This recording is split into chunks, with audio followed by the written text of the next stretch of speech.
वक्रतुण्डं महाकाय सूर्यकोटिसमप्रभा निर्विघ्नं कुरु मे देव सर्वकार्येषु सर्वदा। मंगलम भगवान विष्णु मंगलम गरुड़ध्वज मंगलम पुंडरीकाक्ष मंगलाय तनो हरि। देखिए, हम आप लोगों को रोज़ तो शिव पुराण भेजते हैं।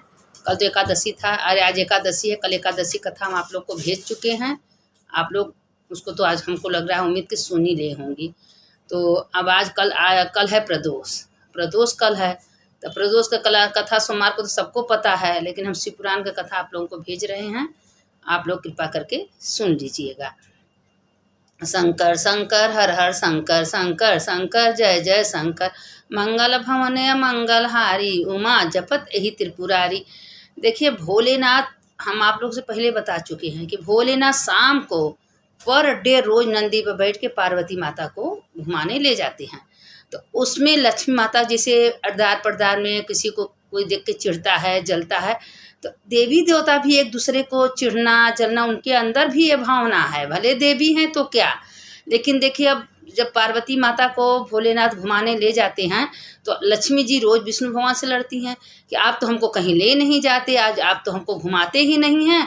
और देखिए भोलेनाथ रोज बैठाते तो कहें लक्ष्मी तुम तो पहले 2 घंटा अपना मकान बंद करोगी, ये ताला बंद करना, ये ताला बंद करना, उनको बैठाना। वो तो क्या करती हैं, निकलती हैं चल देती हैं।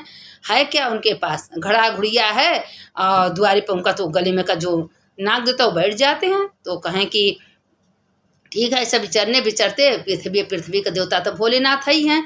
अब विचरते हर जगह गए, जाते जाते काशी तो उनका घर है। फिर काशी में आए, रेस्ट किए, फिर गंगा के किनारे गए, गंगा माँ से बात की। भोलेनाथ मन ही मान गंगा जी को तो सिर पर ही बैठाए हैं।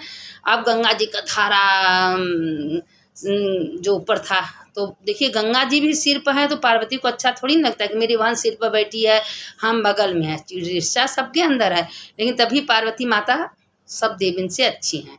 तो क्या हुआ कि अब एक दिन ऐसा हुआ कि अब लोग आपस में बात कर रहे थे। तो कहें देखिए पार्वती में की बात तुमसे कहते हैं, अपना कर्म अपना भाग्य लोग अपने से बदल लेते हैं। तो कहें कि अपना कर्म अपना भाग्य कैसे बदलते हैं। तो कहें कि देखिए अपने कर्म से जो अच्छा कर्म करता है उसका अगर भाग्य बुरा रहता है तो अच्छा हो जाता। कहें कैसे, कहें हम तुमको एक कथा सुना रहे हैं। कहें सुनाइए प्रभु। कहें देखिए एक लड़का था, उसका तो राजा के घरे मतलब राजयोग उसको लिखा था, राजा घर उसको पैदा होना था, लेकिन वो हो गया धोबी के घर। अब धोबी के घर हो गया तो ब्रह्मा जी से भोलेनाथ कहें कि भाई उसका तो राजयोग था, क्यों उसको धोबी घर पैदा कर दिए। तो कहें कुछ उसके पिछले जन्म का कम बुरा था, इसीलिए धोबी के घर गया। धोबी जब धीरे धीरे लड़का बड़ा हुआ तो धोबी ने कहा चलो कपड़ा धोने ले जाओ, कपड़ा देने के लिए। ये कहे हम ये काम नहीं करेंगे। उसको अंदर तो राजशाही भी था, तो कहाँ से करे। तो वो अपना का नहीं करता था, घर से बाहर निकल गया, जंगल में गया, जो सब कुछ खाने को लोग दे देते थे खाता था। तो एक दिन क्या हुआ कि सबसे कह दिया कि भाई आप लोग अपना गैया दे दीजिए, हम चरा के ले जाएंगे और चरा के लाएंगे, लोग हमको 2 रोटी दे दीजिएगा। वो अपना गैया चराने लगा। गैया चराते चराते कुछ दिन बीत गया तो एक जंगल में गया तो बैठ के पेड़ के नीचे कह रहा था कि मेरा भाग्य ब्रह्मा जी इतना बुरा क्यों बनाए। और उसी समय शंकर पार्वती जी नंदी से वहाँ खड़े थे। तो कहें क्या हुआ बेटा, अपना रूप बदल दी। तो कहें एक चिट्ठी तुमको हम दे रहे हैं, वो चिट्ठी ले जाके दे देना। अब वो गया, उसके बाद शंकर जी पार्वती कैलाश पर गया, वो चिट्ठी का शंकर जी के पास ले गया। जब शंकर जी के पास ले गया, शंकर जी हंसने लगे कि हमें ही चिट्ठी दिया, हमें को लिया के दिया है चिट्ठी। तो कहें कि देखिए तुम बेटा अपना कर्म अच्छे से कर रहे हो, करो, तुम्हारा एक दिन तो भाग बदलेगा। तो कहें कि एक तालाब में मछली है, मछली किनारे रहती है, तड़पती है, वो तालाब में नहीं जा पाती है, उसका क्या कारण है। एक बूढ़ा है, वो बूढ़ा भी है, इतना धर्म कर्म करती हैं लेकिन उनका भी मुक्ति नहीं हो रहा। वैसे ऐसे बात कहें कहाँ तुम जा रहे हो बेटा, सब पूछने का हम जा रहे हैं देवाधिदेव भोलेनाथ से मिलने। जब भोलेनाथ के पास गए तो भोलेनाथ कहें कि देखिए वो बूढ़ा तो धर्म बहुत की, कभी जिंदगी में दान पुण्य नहीं किए, इसीलिए उनका मुक्ति नहीं हुआ। उनके पास बहुत धन दौलत है, और जो मछली है, मछली के पेट में बहुत बड़ा मणि है, वो मणि है, इसीलिए वो तालाब में नहीं जा रही है। तो वहाँ से गए, वो लड़का गया तो मछली बोली कि तुम पूछे कहाँ, पूछे कहा मेरा पेट चिर के मड़ी निकाल लो, मड़ी निकाल, कहा बेटा तुम मड़ी रख लो, मड़ी निकाल लिया, मछली तालाब में चली गई। बूढ़ा के पास जितना धन दौलत रुपया पैसा था, बूढ़ा सब उस लड़के को दे दी। कहे बेटा तुम ही ले लो, इसका मालिक तुम ही हो, और हमारा मुक्ति करा दो। बूढ़ा का मुक्ति हो गया। और उसके बाद जब मड़ी मिल गया तो उसके बाद महल घर द्वार सब उसके पास हो गया। तो ब्रह्मा जी देख रहे हैं तो भोलेनाथ कहें क्या ब्रह्मा जी, तुम तो उसका भाग्य धोबी घर लिखे थे, लेकिन उसके पास तो सब कुछ हो गया। तो कहें कैसे हो गया, कहें तुम जानो कैसे हो गया। पता लगाने लगे तो कहें अरे अपने कर्म से इतना अच्छा उसका कर्म था कि दिन भोले भंडारी क्या नहीं दे देते हैं।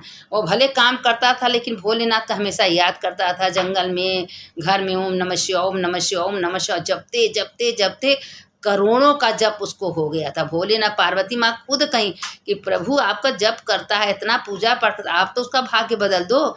जात का देखिए भगवान जात पात भगवान ने बनाए हैं तो भगवान कहाँ से जात पात देखेंगे, भगवान कभी जात पात नहीं देखते। भगवान तो मन अंदर का आत्मा देखते हैं कि इसका आत्मा कहाँ है, इसका आत्मा किसके प्रति है, प्रेम किसके प्रति है, उसका आत्मा भगवान देखते हैं।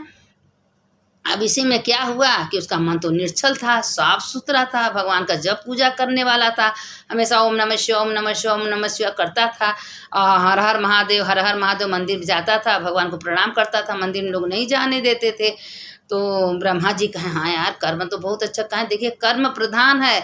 अगर कर्म सबका अच्छा है, अगर आपका कितना बुरा भाग्य है, आप अपने भाग्य को बदल सकते हैं अपने कर्म से। सवेरे उठिए, भगवान का नाम लीजिए, भगवान का शुक्रिया अदा करिए, हे भोलेनाथ आपके कृपा से आज ये काम किए, हे भोलेनाथ आज ने सवेरे उठाए, हे भोलेनाथ करिए। धीरे धीरे एक दिन भगवान को दया आ ही जाएगी। देखिए माता पिता, कितनों माता पिता सुनते नहीं हैं बच्चे के, लेकिन बच्चे जब जिद करते हैं कि ये चीज़ हमको चाहिए तो चाहिए, हमको दिलवाना पड़ेगा, हमको चाहिए, माता पिता जिद करके बच्चों को दिलवाते हैं कि नहीं दिलवाते हैं। तो उसी तरह से भोले भंडारी हैं। अगर उनसे आप जिद कर लीजिए कि हमको पकड़ना है, भोलेनाथ हमारे लिए बहुत कुछ कर सकते हैं। देखिए भोलेनाथ को कहना भले भस्म लगाते हैं, बैठते हैं कैलाश पर, लेकिन अपने भक्तों को भर भर के देते हैं। देखिए कैसे अमरनाथ के गुफा में कैसे 1 महीने के लिए शिवलिंग तैयार हो जाती है बिना भगवान की कृपा से।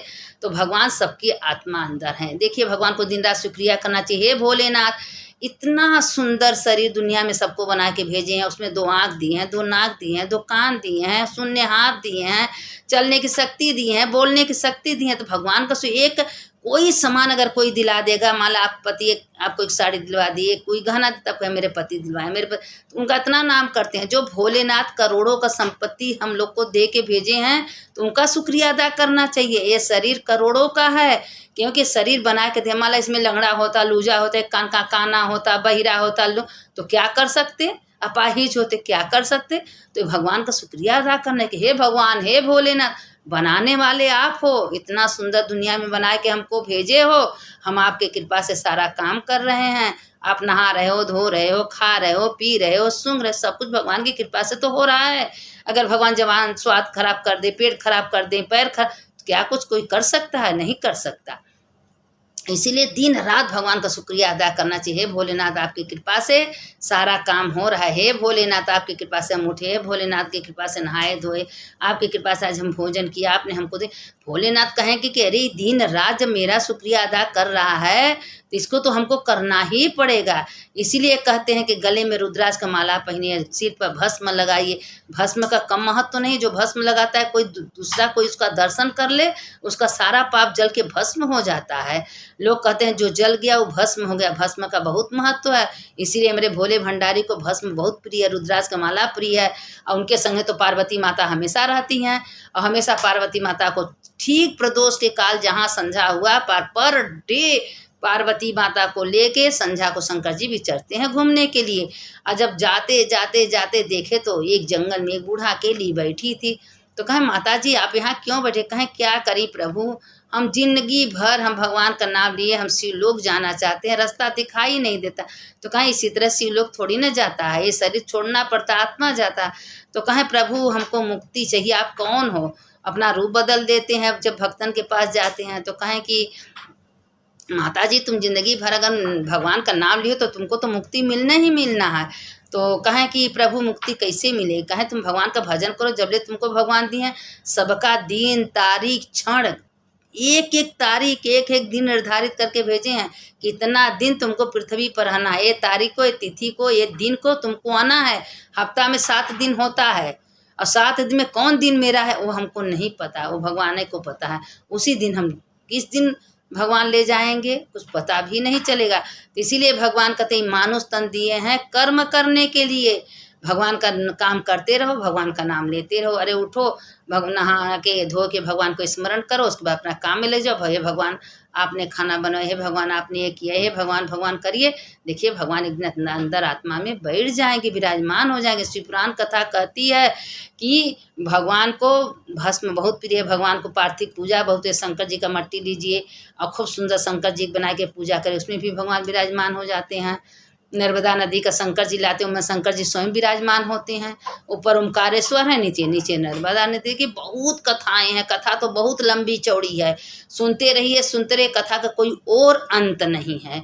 कितना बड़ा कथा, कितना कथा, कथा सुनते सुनते सुनते कभी किसी का मन न भरा है और न भरेगा, क्योंकि जब सुनते रहे तो उसमें डूब जाइए। बिन सत्संग विवेक न होई, राम कृपा बिन सुलभ न होई। एक घड़ी आधे में पुनिया। अगर एक घड़ी हम सत्संग सुन रहे हैं तो वही मेरे आत्मा को, जैसे घर में झाड़ू आप लगा रही हैं तो 2 दिन 4 दिन कूड़ा मत फेंकिए, कूड़ा का ढेर हो जाता है। तो इसीलिए एक दिन पोछाने घर गंदा, तो इसीलिए ये आत्मा का रोज सफाई होता है। इसमें कोई भगवान है, जैसे रोज सत्संग आप कर रही हैं तो ये आत्मा का साफ सुथरा हो रहा है। इसमें भगवान धीरे धीरे धीरे धीरे जाके विराजमान, क्योंकि जब सत्संग आप करेंगी, सत्संग सुनेंगी तभी तो अच्छा कर्म करेंगी। नहीं तो वही अपने मन का काम करना, अपने मन से करना, अपने मन से रहना। आज सत्संग सुनने का मतलब है कि आत्मा का सफाई होना। तो जब आत्मा सफाई होगी तो उसमें भगवान विराजमान हो जाएंगे। तो इसीलिए भी तो सत्संग विवेक न हो, राम कृपा में सत्संग करना जरूरी है। अगर आप थोड़ा सा सत्संग कर रही हैं तो आपके हृदय आत्मा में भगवान जाके विराजमान हो जाएंगे, वो साफ सुथरा हो जाएगा। तो वही आत्मा शिवलोक के जाने लायक हो जाएगा। और वही समय, अंतिम समय भगवान स्वयं आते हैं और कहते हैं, अपने हाथ में अपने गढ़ पर बैठा कर उसको ले जाते हैं। तो इसीलिए दिन रात भगवान का शुक्रिया अदा करें। किसी के बारे में चर्चा नहीं करना, किसी का बात नहीं करना, किसी का बुराई नहीं करना, क्योंकि अगर बुराई करने का क्या मतलब है, उसका पाप मेरे ऊपर आ जाता है। तो इसीलिए किसी के बारे में बुराई नहीं करना, खाली भगवान का नाम लेना, भगवान का भजन कीर्तन। हम सोचते हैं जितना हम भेजते उतने अगर आप लोग सुन लेंगे तो उतने में कल्याण हो जाएगा। भोलेनाथ कहते एक घड़ी आधे में पुण्य, थोड़े में भी भगवान विराजमान हो जाते हैं। अब सुनने वाले की जय, सुनाने वाले की जय। शंकर शंकर हर हर शंकर, शंकर शंकर जय जय शंकर। मंगल भवन अमंगल हारी, उमा जपत्य हित। आप लोग से कहते हैं कि अगर आप लोगों को कथा अच्छी लगे तो रोज़ लाइक कर दीजिएगा। अगर पहली बार मेरे चैनल पर तो सब्सक्राइब कर दीजिएगा और उसको शेयर करिए, सबको कमेंट करिए, सबको भेजिए। आप लोग को भी पुण्य की भागी बनेंगी। खाली एक बटन तो दबाना है और कुछ क्या करना है, जो अंगूठा ऊपर है उसको दबा दीजिए, और कुछ तो करने का ज़रूरत नहीं है। लेकिन हाँ, नहीं अच्छा लगे तो बात अलग है। अगर आप लोग कहेंगे हर हर महादेव कुछ लिख के भेजेंगे, हमको अच्छा भी लगेगा। चलिए, सुनने वाले की जय, सुनाने वाले की जय। हर हर महादेव शंभो, काशी विश्वनाथ गंगे, माता पार्वती संगे। हर हर महादेव शंभो, काशी विश्वनाथ गंगे, माता पार्वती संग। सुनने वाले की जय, सुनाने वाले की जय। हर हर महादेव, घर घर महादेव।